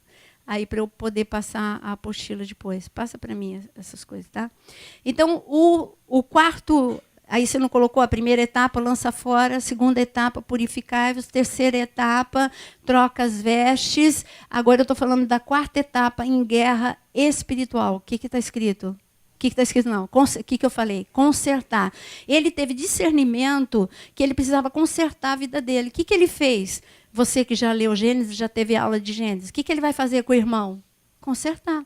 Ele vai reconciliar com o irmão, dar presente, conversar, olhar olho no olho do irmão. E foi depois que ele consertou com o irmão que ele pôde entrar na terra prometida. Deu para entender o nível de maturidade de Jacó? Aí ele entendeu o que ele tinha que fazer. Olha, eu preciso lançar fora, eu preciso purificar, eu preciso ser uma nova criatura, eu preciso também consertar. Eu não posso ter pendências na área do perdão, na área emocional. Eu preciso consertar o meu relacionamento com o meu irmão. E aí é que muita gente entra bem, quando entra em guerra espiritual com pendências nessa área, sem perdoar, com amargura. Aí vai apanhar do diabo. Quando eu falo de Jacó, eu vou pedir um favor para você. Como é um módulo dinâmico, é interessante, não tenta ler para frente, porque em cada frase aqui a gente tem que parar, pensar. Se você continuar por curiosidade lendo embaixo, você perde o raciocínio de cima, tá bom? Então, quando eu falo de Jacó, eu tenho que falar de Lia e tenho que falar de Raquel, certo? Porque foram as suas esposas. Mas hoje eu não quero falar de Lia, eu quero falar de Raquel. Porque assim como Rebeca Põe aí, Rebeca é sombra da igreja. Porque aonde que Rebeca foi sombra da igreja? Quem é Rebeca? A mãe de Jacó. E quem é Rebeca? É a noiva de Isaac. Então, quando nós falamos de Rebeca, nós estamos falando que Rebeca apontava para um momento que Deus teria a noiva de Cristo, e demorou para isso acontecer. A noiva de Cristo que não era da família, era parente, mas era ligada a maldições, era de Ur dos Caldeus, sabe? Era de muito longe e com muitos vínculos das trevas. E nós, gentios. Então, Rebeca, ela representa nós, que não somos judeus, e que Deus estendeu a misericórdia para nós e entrou em aliança conosco. Raquel, ela também vai falar, ela é uma sombra da igreja, da última hora. Porque Rebeca é sombra da igreja transformada. A igreja que vai ser arrebatada, a igreja que passa pelo deserto para ter um encontro com Cristo ou com o seu noivo Isaac, a igreja que recebe presentes, galardão e etc. Raquel é diferente. É uma igreja que falha. Então põe aí, Raquel é sombra de uma igreja que falha. Deus tinha um plano para essa menina. E eu quero que, quando a gente fala de Raquel, era uma pessoa que tinha herança espiritual e herança emocional. Hoje eu estava lendo que o Peter Wagner e a esposa dele, eu fiquei até mais tranquila quando eu vi, porque eu admiro o Peter Wagner. E quando eu li a esposa dele falando que na igreja, quando a pessoa se converte, ela vai direto para um processo, seja de quebra de maldição, de libertação ou de qualquer coisa, porque ninguém chega na igreja sem alguma coisa ser feita. Então eu fiquei mais tranquila, porque eu estava achando que era meio neura minha de fazer tanta gente passar por esse processo, mas aí eu fiquei mais tranquilo, vi que o Espírito tem dado a mesma ordem em vários lugares, e ali naquele lugar que eu li, eram vários homens e mulheres ligados à guerra espiritual, falando a mesma coisa, que eles fazem a mesma coisa. Então é o Espírito que está comandando fazer isso nesse tempo. Porque todo mundo chega na igreja com essas duas coisas que Raquel tinha, com uma herança espiritual e uma herança emocional. Isso é correto ou não? Você chega na igreja com uma herança emocional. Você tem a bagagem daquilo que você viveu, traumas, dores. Você é uma consequência do meio que você viveu e da família que você viveu. Se você viveu dentro de uma família disfuncional, você vai ser uma pessoa ou agressiva, ou você vai ser uma pessoa, pelo contrário, dependendo do teu temperamento. Quando você cresce numa família disfuncional, ou você pode ser uma pessoa agressiva, ou você pode ser uma pessoa excessivamente tímida, ou uma pessoa que quer ser tapete dos outros, ou uma pessoa que quer matar todo mundo, controlar todo mundo, dominar todo mundo. Então, nós temos uma herança emocional, que é o meio que a gente vive, o que nós absorvemos e como nós absorvemos essas coisas, e como o nosso mecanismo de defesa ele reage. Então, esse é um nível de herança emocional. Mas existe um outro nível de herança emocional. Uma criança, ela aprende, eu costumo dizer, isso não é um termo, nem longe de ser um termo científico, e eu nunca ouvi isso. Eu entendo que é isso. Uma criança, ela aprende por osmose. Então, uma criança que ela é criada num lugar onde tem gritos, ela tem uma tendência também a gritar. Uma criança que é criada, enfim, ela vai repetir a mãe e ela vai repetir o pai. Essa é uma grande tendência, porque ela aprende por osmose. Foi quando eu vi, por exemplo, o Marinho, que convive tanto comigo, eu comecei a ver, ele chegava no restaurante e ele falava assim, água com gás. É muito estranho uma criança gostar de tomar água com gás. E todo mundo estranha, porque ele bebe assim, glu, glu, glu, como se fosse água sem gás. Eu falei, mas que coisa, por que ele gosta, João? Por que ele gosta? Por que ele gosta de pipoca, água com gás? Eu falei, mas eu nunca ensinei, eu nunca dei para ele. É aí que eu via o tamanho da responsabilidade, porque é osmose, ainda bem que o negócio é água com gás. A pessoa, se ele repetisse algo ruim, né? Não estou falando que água com gás é bom, estou falando que de hábitos, de forma de falar e etc. e tal. Então, existe esse nível emocional, aquilo que ela absorve dos hábitos mesmo. Não é só feridas, traumas e etc. e tal. É o que ela absorve do dia a dia e ela vai repetir como adolescente, como adulto. E Raquel, ela cresceu num ambiente em que o seu pai, olha aqui você pode pular. Ele era. Quem era o pai de Raquel? Labão. Ele era. Então, você que nunca leu Tarefa de Casa, você que está boiando um pouco, porque você não conhece a história de Jacó, Lia e Raquel, se você é novo convertido e você caiu aqui de paraquedas, vale ler até, pega no Google e pega a historinha de criança, para você entender bem. Para a gente poder, você continuar aqui com... você saber quem é Labão, quem é Raquel, quem é Lia, quem é Isaac. Tem crente velho que ainda faz confusão entre Raquel e Rebeca, não sabe quem é que casou com Isaac. Então, aqui, o pai de Raquel era Labão. Ele era um homem carnal, usurpador, aproveitador e abusivo. Um homem tremendamente abusivo. Então, o que essa menina ela absorveu? Esse nível de coisas. Você vai ver que ela vai repetir. Não só ela, hein? Lia vai repetir também aquilo que elas viram debaixo do teto. Então, ela tinha uma herança espiritual a ser resolvida e uma herança emocional a ser resolvida. E eu quero que você fale, eu tenho uma herança emocional a ser resolvida.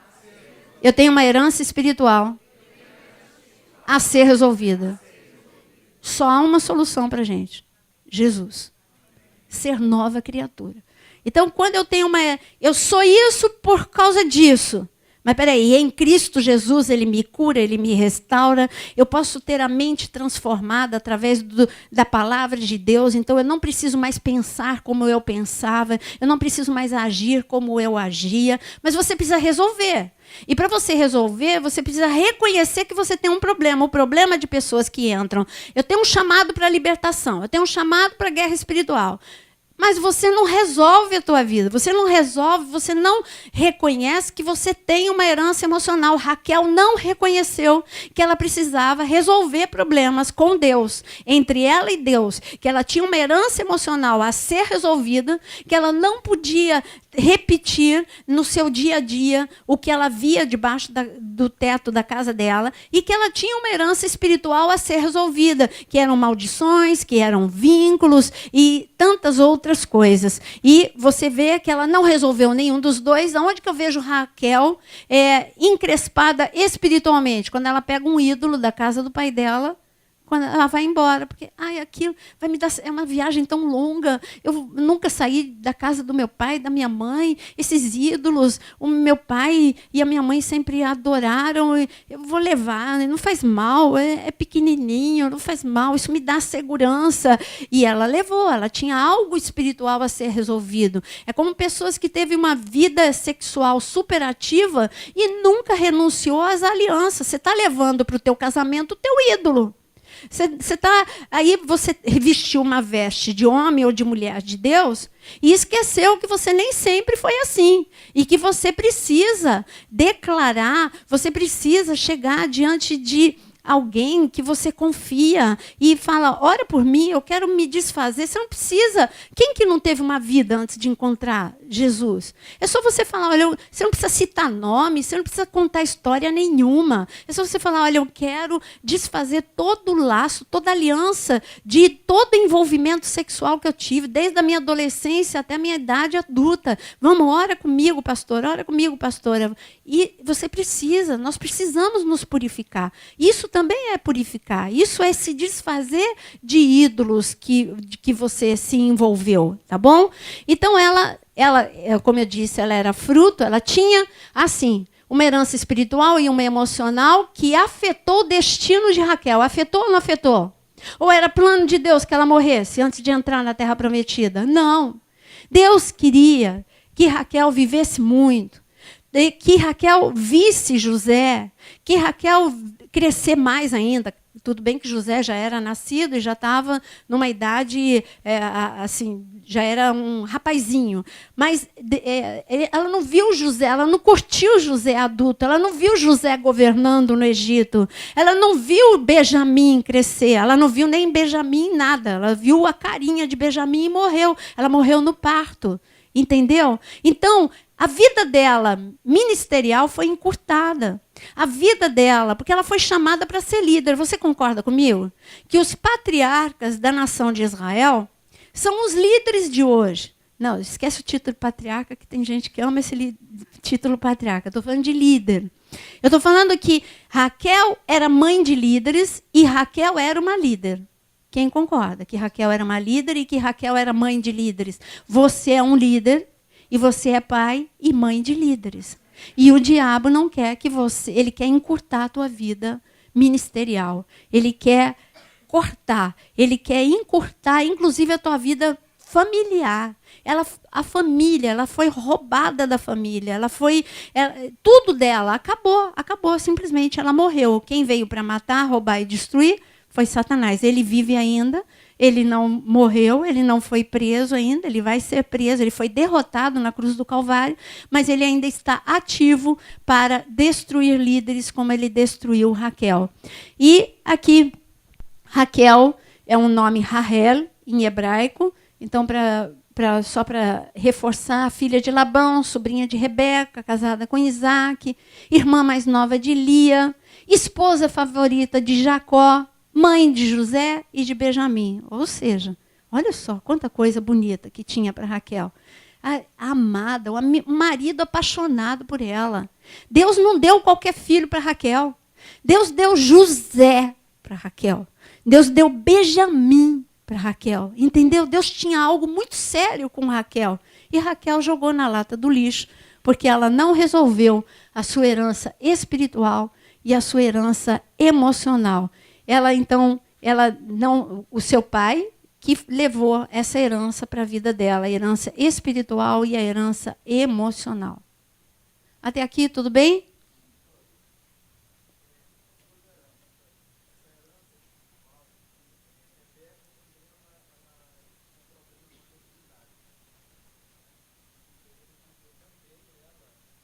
Repetindo, Rebeca não se desfez da herança emocional. A espiritual, eu ponho até aqui. A diferença entre Raquel e Rebeca é que Rebeca, ela soube... Quanto tempo demorou para ela ter filho? Quem lembra? 20 anos. 20 anos. Demorou para ela ter filho. Não, mas Sara não saiu de onde saiu Rebeca. Eu estou falando de duas pessoas que saíram do mesmo lugar. Esquece Sara. Todas elas eram estéreis, todas as matriarcas. Esquece esse fato estéril. Eu estou falando agora de duas parentes que tiveram contato com Labão. Uma por ser irmã e a outra por ser filha de Labão. O mesmo teto, mesmo ambiente, que foi o que o pastor pregou ontem, o mesmo ambiente. Se você não sabe, aquele pastor que pregou ontem, ele ficou um pouco intimidado de falar o testemunho dele, mas quando ele falou que é um ambiente não saudável, é porque ele foi violentado pelo próprio pai dele. E ele apanhava todos os dias do pai. E o pai dizia, estando certo ou estando errado, eu vou te bater. E batia todos os dias. Quando ele disse que ele cresceu, por isso que ele foi para as drogas, etc., quando ele ficou um pouco intimidado com a igreja de falar, mas ele já tinha falado esse testemunho para a gente. E assim, foi algo terrível, né? A violência sexual do pai para com ele. Mas os últimos dias. É isso que está acontecendo. É por isso que nós estamos aqui tentando entender a guerra do nível que a gente está. Porque nós mudamos de nível, você concorda? Então, eu estou falando de Rebeca e Raquel. Tá? As duas debaixo do mesmo tipo de lar, disfuncional, família disfuncional. Rebeca conseguiu resolver a sua herança espiritual. Você não vê Rebeca com ídolo, você vê Rebeca, tudo que ela faz de erro é emocional. Você vê ela protegendo um filho, você vê ela querendo enganar o marido. Enganar é com Labão. O que Rebeca, o que Raquel e o que Lia fizeram uma com a outra. Enfim, o pai fez com elas, elas fizeram uma com a outra. Então, você vê que a herança emocional era muito forte. Mas você vai condenar sem o sangue de Jesus, sem a obra de cruz, sem o Espírito Santo como você tem. Eu só quero dizer uma coisa, que a igreja não tem desculpa. Essas mulheres, elas estão no céu, porque elas foram mulheres de Deus e elas foram até onde, num tempo sem a graça, elas poderiam ir. E sem a Bíblia, sem a graça e sem a Bíblia, não esqueçam, hein? A Bíblia não estava escrito. Então elas não tinham, elas ouviam. Então, era algo assim, meio que impossível. E mesmo assim, essas mulheres, elas amaram a Deus. Quando eu faço essas críticas, é porque eu estou trazendo, eu não estou criticando essas mulheres. Eu estou trazendo para a gente. Eu estou falando que Raquel mostra o que a igreja, com tudo isso, ainda faz. Para Raquel é perdoável. Eu garanto para você que ela está com o galardão dela lá no céu. Porque foi um ídolo. E o ídolo, dinheiro? Foi um ídolo. E ela se desfez. E ela pagou a consequência daquilo. Ela morreu. Então, Raquel está no céu. Rebeca está no céu. Mas eu estou falando que elas podiam ter vivido mais. Podiam ter usufruído mais. E a igreja de Jesus hoje pode usufruir mais. E o que eu vejo que a nossa herança emocional estraga a nossa família. Rebeca, ela nunca mais viu seu filho Jacó, o filho que ela mais amava. Então, quer dizer, você viu que a família foi afetada por uma herança emocional que ela não se desfez. E Raquel, então, Raquel que não pôde ver mais nada, a herança emocional acabou com a vida familiar dela. Entendeu? O nosso emocional é muito importante. Por isso eu quero que você faça uma aliança com Deus. Põe a mão no teu coração. Fala, Deus, nesse nível de guerra, eu me proponho a ser curado, restaurado. Eu aceito o confronto do Espírito Santo. Em nome de Jesus. Amém? Então, aqui eu só estou dando informação do que ela fazia. Era uma mulher forte, enérgica. Eu quero te mostrar que ela tinha... Por que eu falo mais de Raquel do que Lia? Porque Lia não tinha chamado para ser líder. É só você ler e você ver quem era Lia. Ela nasceu para parir e acabou. Lia não era líder, Raquel era líder. Você vê até na vida profissional dela. Por que não foi... Ela era mais nova. Por que não foi Lia mais velha, pastora? Porque ela era mais decidida, ela era mais enérgica. Ela era uma pessoa que tinha... Deus que faz as pessoas. E ela tinha um chamado para ser líder. Então, a Raquel, quando eu pus a função dela de pastora de ovelha, animal mesmo. Mas eu quero te mostrar que ela era uma mulher de fibra, uma mulher que trabalhava, e não era só essa função, ela dividia as funções de casa junto com Lia, mas ela também tinha uma função fora de casa, era uma mulher tremendamente dinâmica. E aqui nós já falamos que a superstição aos deuses, ela recebeu uma maldição, que foi a morte. Olha que eu pus aqui bem grande. Havia uma guerra contra esta líder. Ela seria mãe de líderes especiais para Deus, mas perdeu a batalha.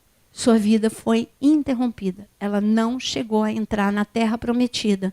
Satanás veio para matar, roubar, destruir os herdeiros de Deus. E eu digo, você é herdeiro de Deus, você é herdeira de Deus. Você está na mira de Satanás. Mas essa é a boa notícia, né, que eu estou te dando, que você está na mira de Satanás. Mas a gente está na mira de Deus também, né? Essa é melhor de tudo. Quando você encontra, leia comigo em Gênesis 35:16. Em Gênesis 35:16.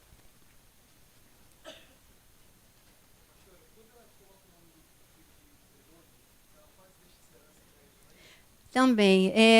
Raquel, quando o filho dela nasce, ela, ao ver o filho, ela coloca o nome de Benoni, que é filho da aflição.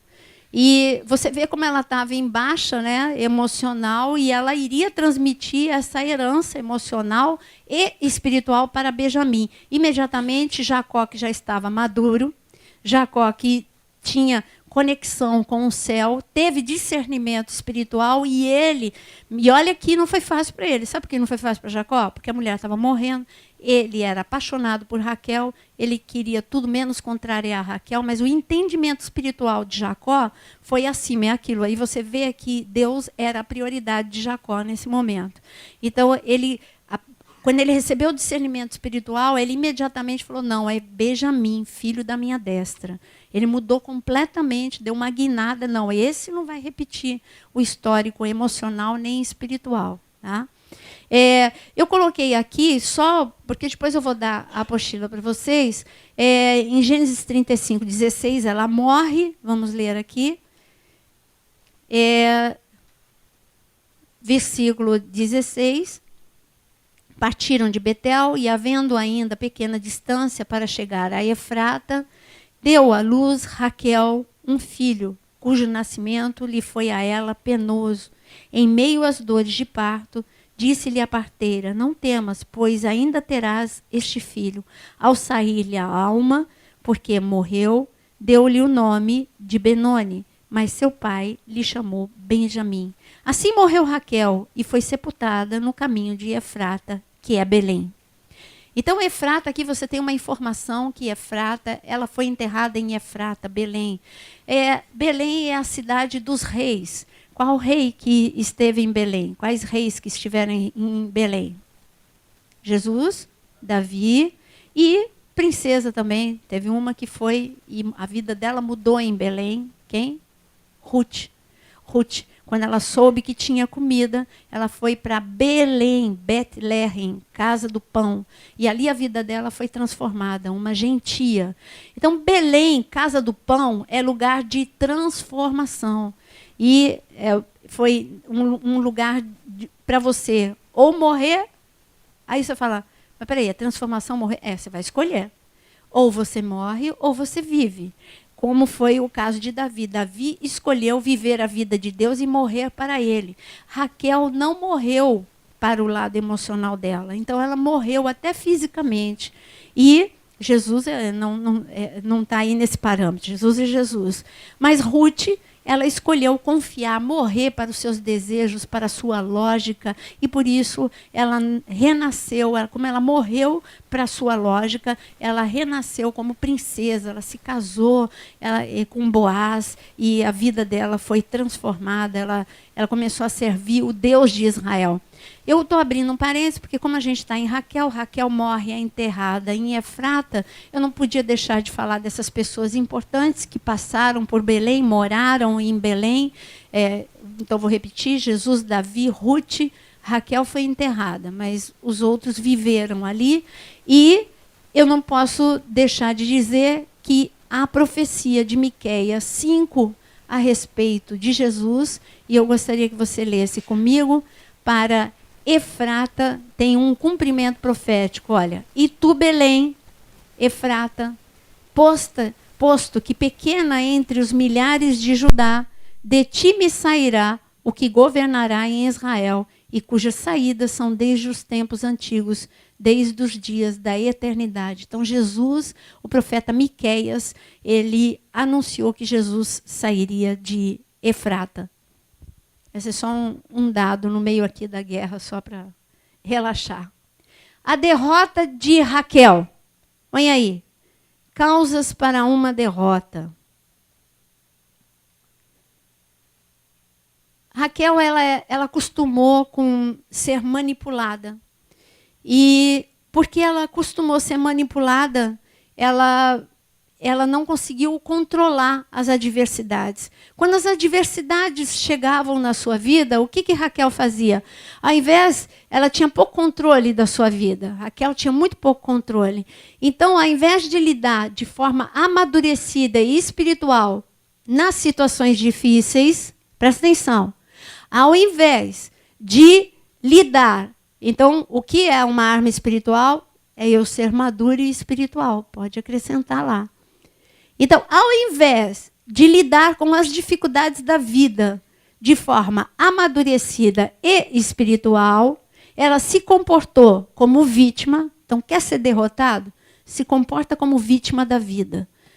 eu sou uma vítima, tudo acontece comigo, e é só comigo, todo mundo já casou, todo mundo já teve filho, todo mundo tem casa bonita, todo mundo tem isso, todo mundo tem aquilo, é a vítima da vida. Então, você vai morrer vítima mesmo. Então, ao invés, se comportou como uma vítima, reagindo ao... Eu pus pecado, mas eu vou mudar a palavra. Ao erro com outro erro. E abismo chama abismo, aí Raquel só caiu num abismo.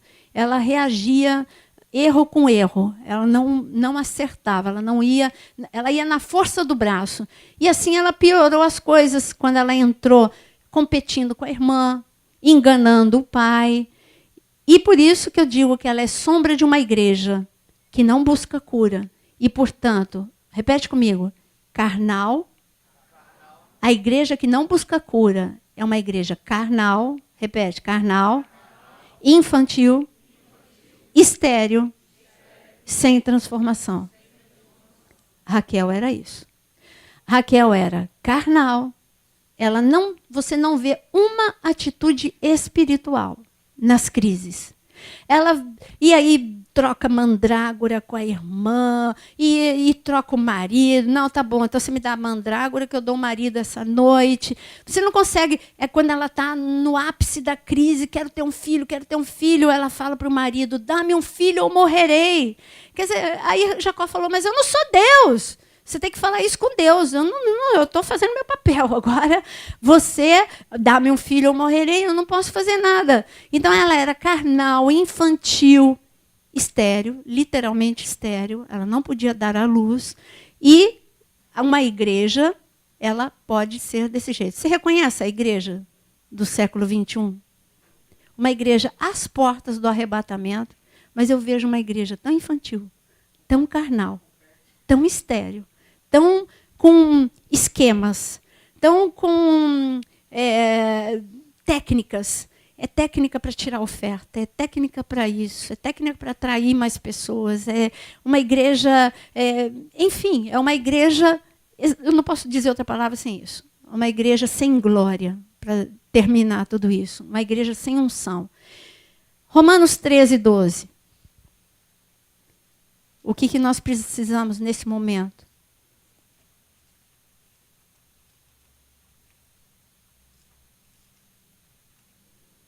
Romanos 13, 12.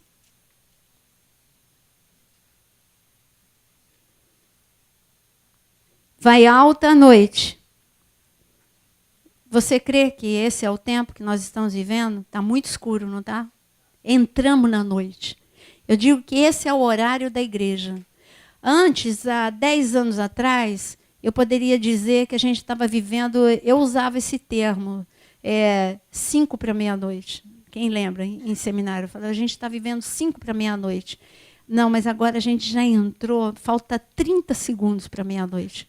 Nós entramos no momento mais escuro da humanidade. Eu acho que o momento mais escuro, só na idade... nós superamos até a Idade Média, que foi um momento muito escuro da humanidade. Mas nós estamos num momento muito escuro da humanidade. Então, vamos continuar lendo aqui. Vai alta a noite, vem chegando o dia. O que é esse dia aqui que está chegando? O arrebatamento. Põe aí, o arrebatamento está chegando. Vem chegando o arrebatamento. Por isso, é hora de deixar as obras das trevas, que é tudo isso, infantilidade, carnalidade, as obras das trevas, e revestirmos das armas da luz. Andemos dignamente, como em pleno dia, não em orgia e bebedice, ou seja, descontrole. Todo tipo de descontrole. Eu posso resumir tudo isso que está escrito aqui, descontrole. E não tendo, e aí, olha só, e dissoluções, não em contendas e ciúmes, veja se não é Raquel, contendas e ciúmes, mas revestivos do Senhor Jesus Cristo e nada disponhais para a carne, nada no tocante aos seus desejos. Amados, então, quais são as armas da luz? Aqui está falando para a gente não vestir as armas carnais. E quais são as armas da luz? Quem pode me dizer algumas armas da luz? Unção. Pode pôr aí, unção. Que mais? Não, aí não... Santidade. Aí você pode pôr, vamos lá, santidade, humildade, amor, perdão, fruto do Espírito na nossa vida. Resumindo, fruto do Espírito. Então, armas da luz, quando você pensa em armas da luz, você fica pensando em novas estratégias. Mas Deus está falando, não, é a mesma, é a antiga. Antiga mesmo, as que vocês desprezam, porque parece que é chato isso. Mas é essa antiga mesmo, que é viver em santidade, viver em amor, viver em perdão, transformação. É isso. Me vestir de Jesus significa que o número dele é o meu número. Você entendeu? A roupa dele é o teu número. Então, o meu nível de amor, eu nunca vou ser igual a Jesus, mas tem que estar perto. O meu nível de perdão também tem que ser parecido com o dele. Então, o meu número é o número dele. E é por isso que eu tenho que me revestir de Jesus. As palavras que ele falava têm que ser os níveis de palavra que eu uso. Eu não posso ter palavras torpes na minha boca. E esse é o nível de guerra que a gente está. E não armas carnais, como está escrito em 2 Coríntios. Agora eu quero que você abra 2 Coríntios 10, por mais que você conheça.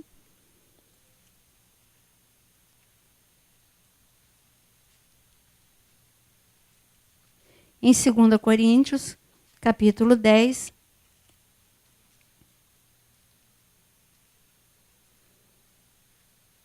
No versículo 4. Vou começar no 3. Porque, embora andando na carne, não militamos segundo a carne. Porque as armas da nossa milícia, da nossa guerra, não são carnais. Mas Raquel, ela pegou armas carnais. Ela disputava com a sua irmã, ela enganava. Então, não são armas carnais, e sim poderosas. Fala comigo, poderosas. Em Deus, para destruir fortalezas, anulando sofismas e toda altivez que se levante contra o conhecimento de Deus e levando cativo todo pensamento à obediência de Cristo. O que eu quero que você entenda é que as armas que Deus nos dá, elas são poderosas. E quando ele fala poderosas, são poderosas mesmo. Teve um momento em que Jonatas fez aliança com Davi, quem lembra? E, se eu não me engano, está em 1 Samuel 18. E Jonatas, filho de Saul, príncipe, entrou em aliança com Davi.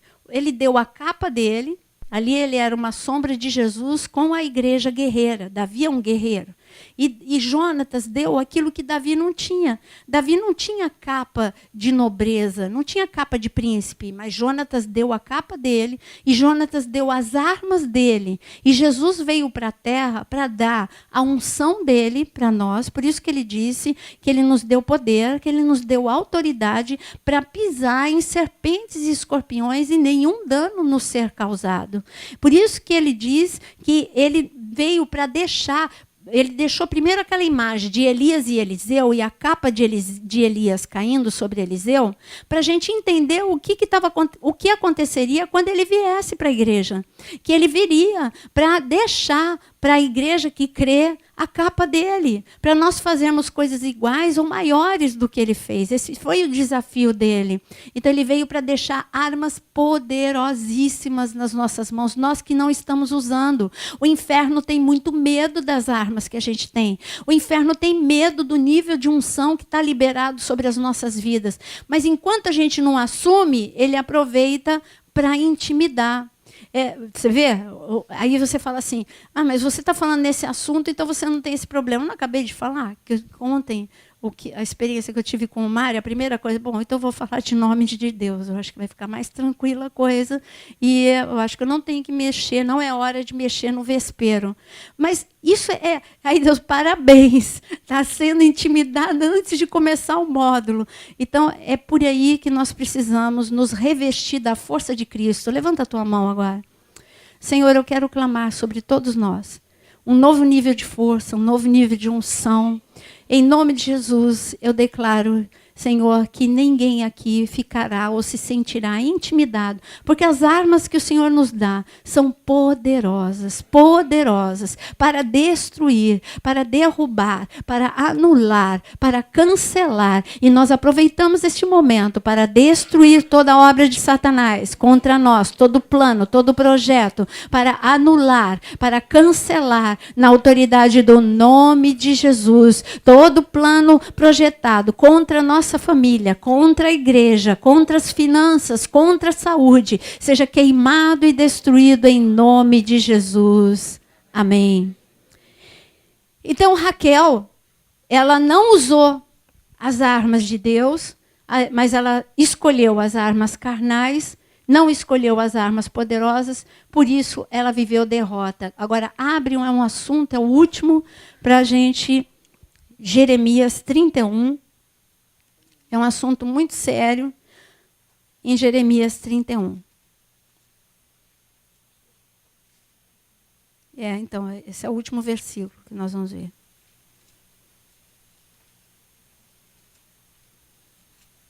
Jeremias 31.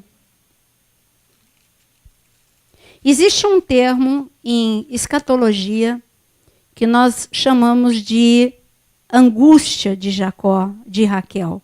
E aqui deixa eu ver onde eu vou começar para você. Jeremias 31, versículo 15. Assim diz o Senhor, ouviu-se um clamor em Ramá, pranto e grande lamento. Era Raquel chorando por seus filhos, e inconsolável por causa deles, porque já não existem. Assim diz o Senhor, reprime a tua voz de choro e as lágrimas dos teus olhos, porque há recompensa para as tuas obras, diz o Senhor, pois os teus filhos voltarão da terra do inimigo. Há esperança para o teu futuro, diz o Senhor. E existe este momento aqui de Jeremias 31, ele é chamado de angústia, tempo de angústia de Raquel, de Jacó, de Israel. Esse tempo aqui, quando Raquel está chorando, é o tempo de desolação de Israel, não só do exílio, mas também é o choro do que vai acontecer com Israel durante a tribulação. Porque judeus que não aceitam Jesus como Senhor e Salvador vão ficar, é o que está escrito, vão ficar na tribulação e vão ter que enfrentar o anticristo face a face. E vai ser grande momento de angústia, grande momento de dor, um momento de intensa dor como nunca teve na humanidade.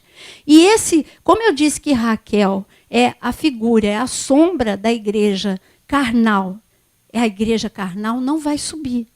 Por isso, o que está escrito para Israel, aqueles que não vão subir, também é o que está escrito. A angústia de Jacó, a angústia de Raquel, é também para a igreja carnal e infantil, porque literalmente ela não vai subir. Ela vai viver um tempo de angústia, um tempo de destruição e vai ter que enfrentar o anticristo face a face. Mas como nós já estamos enfrentando o espírito do anticristo, eu convido você a ficar em pé agora, porque enfrentando o espírito do anticristo contra líderes. Vocês são líderes posicionados. Quantos líderes posicionados eu tenho aqui? Amém? Vocês são líderes posicionados. E para líderes posicionados, essa influência do espírito do anticristo, ele afeta, porém não pode destruir a nossa vida. Isso se a gente resolver a nossa vida emocional e a nossa vida espiritual. Mas ele pode destruir muita gente na igreja. E eu quero orar agora que toda a influência do espírito do anticristo, e o espírito do anticristo, o que é? Essa confusão que entrou nas famílias, essa confusão que entrou nos ministérios, já é o espírito do anticristo. Essa cegueira espiritual, essa obsessão por estrelas, shows e dinheiro, já é o espírito do anticristo.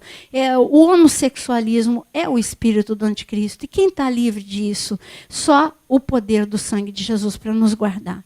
Nós precisamos mais do que nunca estar debaixo do sangue de Jesus para não sermos atingidos.